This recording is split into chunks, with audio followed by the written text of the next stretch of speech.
Satchidananda Sadguru Sainath Maharaj Ki Jai. Shri Sai Satcharita, Chapter 3. Sai Baba's Sanction and Promise, Assignment of Work to Devotees, Baba's Stories as Beacon Light, His Motherly Love, Rahila's Story, His Sweet and Nectar-like Words. Sai Baba's Sanction and Promise. As described in the previous chapter, Sai Baba gave his complete assent to the writing of the Satcharita and said, I fully agree with you regarding the writing of Satcharita. You do your duty, don't be afraid in the least, steady your mind and have faith in my words.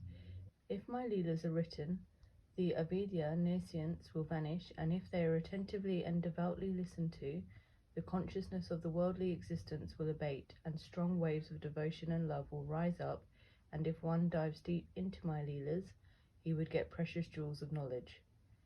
Hearing this, the author was much pleased, and he at once became fearless and confident, and thought that the work was bound to be a success. Then, turning to Shama Madhavrao Deshpande, Sai Baba said, if a man utters my name with love, I shall fulfill all his wishes, increase his devotion, and if he sings earnestly my life and my deeds, him I shall beset in front and back and on all sides. Those devotees who are attached to me, heart and soul, will naturally feel happiness when they hear these stories.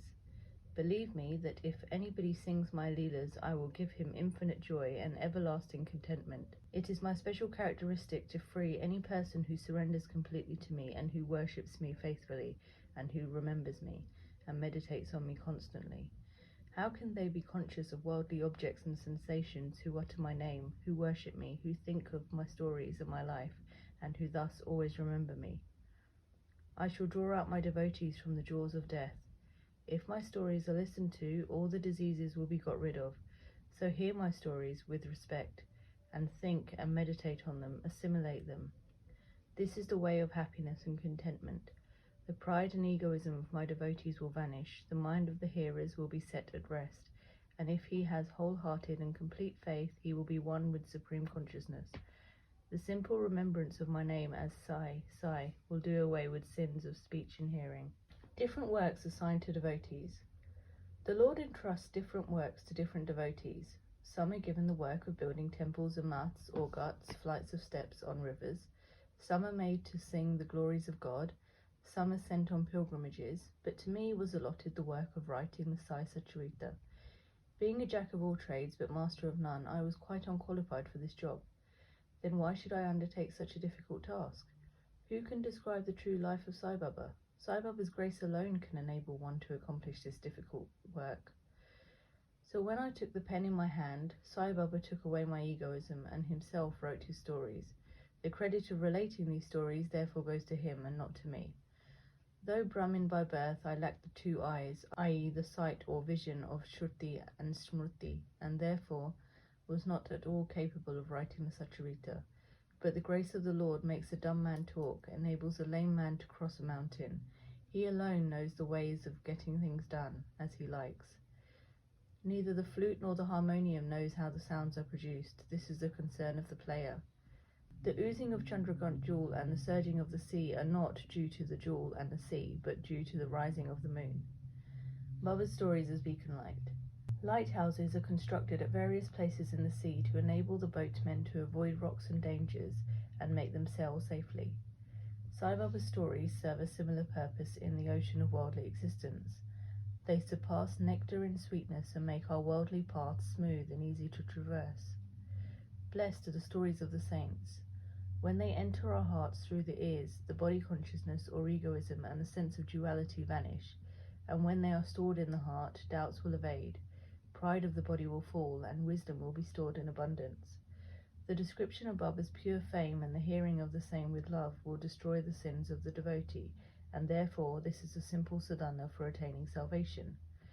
The sadhana for Krita age was samadhamma, tranquility of mind and body. For Treta age, sacrifice. For Dwapar, worship. And for Kali, present age, it is singing of the name and glory of the Lord. This last sadhana is open to all the people of the four varnas, Brahmins, etc. The other sadhanas, viz. Yoga, Tyaga, sacrifice, dhyan, meditation, and dhyan dharana, concentration are very difficult to practice, but singing and hearing the stories and the glory of the Lord, Sai Baba, is very easy. We have only to turn our attention towards them. The listening to and singing of the stories will remove the attachment to the senses and their objects, and we will make the devotees dispassionate, and will ultimately lead them to self-realization. With this end in view, Sai Baba made me write his stories as Satcharita. The devotees may now easily read and hear these stories of Sai Baba, and while doing so, meditate on him, his form, and thus attain devotion to Guru and God. Sai Baba get dispassion and self-realization. In the preparation and writing of this work, Satcharita, it is Sai Baba's grace which has accomplished everything, making use of me as a mere instrument. Motherly love of Sai Baba. Everybody knows how a cow loves her infant calf. Her udder is always full, and when the calf wants milk and dashes at the udder, out comes the milk in an unceasing flow. Similarly, a human mother knows the wants of her child beforehand and feeds him at her breast in time. In case of dressing and adorning the child, the mother takes particular care to see that this is well done. The child knows or cares nothing about this, but the mother's joy knows no bounds when she sees her child well dressed and adorned. The love of the mother is peculiar, extraordinary, and disinterested, and has no parallel. Sadgurus feel this motherly love towards their disciples. Sai Baba had the same love towards me, and I give an instance of it below. In 1916 I retired from government service. The pension that was settled in my case was not sufficient to maintain my family decently. On Guru Purnima, 15th of Ashada day of that year, I went to Shirdi with other devotees. There Mr. Anna Chinchanikar, of his own accord, prayed to Baba for me as follows. Please look kindly at him. The pension he gets is quite insufficient. His family is growing. Give him some other appointment, remove his anxiety, and make him happy. Baba replied, he will get some other job, but now he should serve me and be happy. His plates will be ever full and never empty. He should turn all his attention towards me and avoid the company of atheists, irreligious, and wicked people. He should be modest and humble towards all, and worship me with heart and soul. If he does this, he will get eternal happiness. The question, who is this he whose worship is advocated, is already answered in a note on Who is Sai Baba in the prologue at the beginning of this work. Rahila's story. The story of the Rahila illustrates Sai Baba's all-embracing love. One Rahila, tall and well-built, strong as a bull, came to Shirdi wearing a long kafni robe and was enamoured of the Sai who stayed there. Day and night he used to recite in a loud and harsh tone the Kalma, verses from Holy Quran, and shout, Allahu Akbar, God is great. Most people of Shirdi were working in their fields during the day, and when they returned to their homes at night they were welcomed with Rahila's harsh cries and shouts. They could get no sleep and felt much trouble and inconvenience. They suffered this nuisance for some days in silence, and when they could stand it no longer, they approached Baba and requested him to check the Rahila and stop the nuisance. Baba did not attend to their complaint. On the contrary, Baba took the villagers to task and asked them to mind their own business.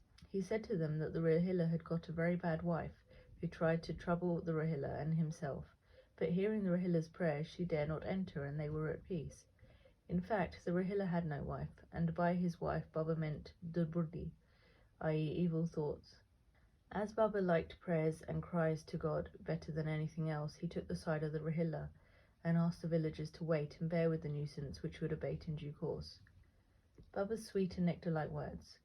One day at noon, after Arati, devotees were returning to their lodgings when Baba gave the following beautiful advice. Be wherever you like, do whatever you choose. Remember this well, that all what you do is known to me. I am the inner ruler of all and seated in your hearts. I envelope all the creatures, the movable and immovable world.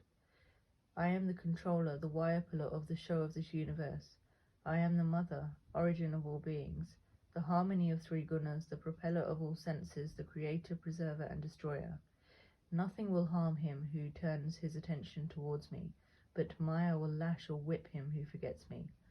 All the insects, ants, the visible, movable, and immovable world is my body or form. Hearing these beautiful and precious words, I at once decided in my mind to serve no man henceforth but my Guru only. But the reply of Baba to Anna Chinchanikar's query, which was really mine, that I would get some job, began to revolve in my mind, and I began to think whether it would come to happen. As future events showed, Baba's words came true and I got a government job.